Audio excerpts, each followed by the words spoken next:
The American dream of buying a home keeps getting more and more out of reach for many, with one study showing you need to make close to $300,000 a year to comfortably afford a typical home in San Diego. Another study says it will take couples more than a decade to save for a down payment on a home. CBS 8's Abby Black is live in Claremont tonight. She's working for you to explain how this is even attainable. Abby? The latest average medium list price for a home in San Diego is around $1 million. I'm working for you and spoke to a financial advisor who says that owning a home is in arm's reach. It just will take a lot of discipline. $273,613 is the household median income that Zillow says is needed to comfortably afford a typical home in San Diego. That's a lot of money.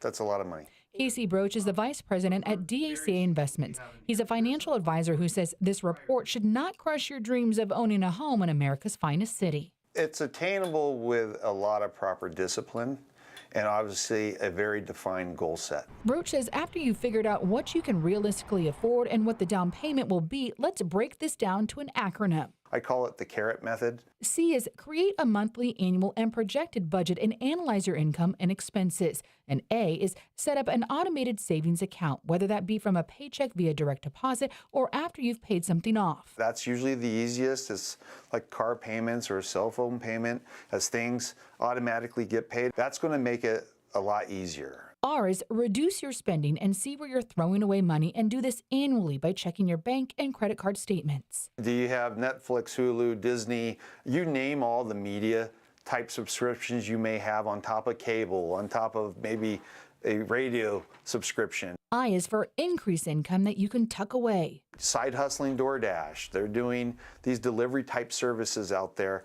Maybe they are selling items from their homes that they don't necessarily need anymore. I mean, I have kids that are constantly rotating through older ages of their sports. I have a lot of sports gear. Once a year, I'm doing garage sales. And finally, T is for track your progress and monitor it consistently to make sure that you're still closer to meeting your goals. Your timeline to when you may be a buyer of a home is going to dictate how successful your initial plan is. Broach says if you follow the CARIT, you can achieve the American dream of owning a home. If that is one's goal, then there's abilities to achieve it. It's just here in San Diego specifically, it's going to take a lot of discipline and likely a lot of sacrifice to get you into that position to buy a home.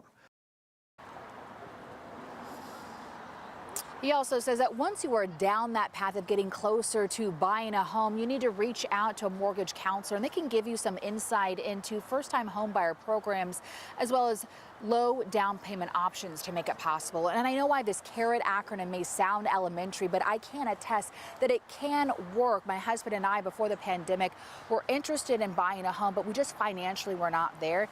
And that's when we took some of these methods from CARIT and really disciplined and limited our budget and our spending, and we're able to buy a home in 2020. But it was really tough. You just have to strap down.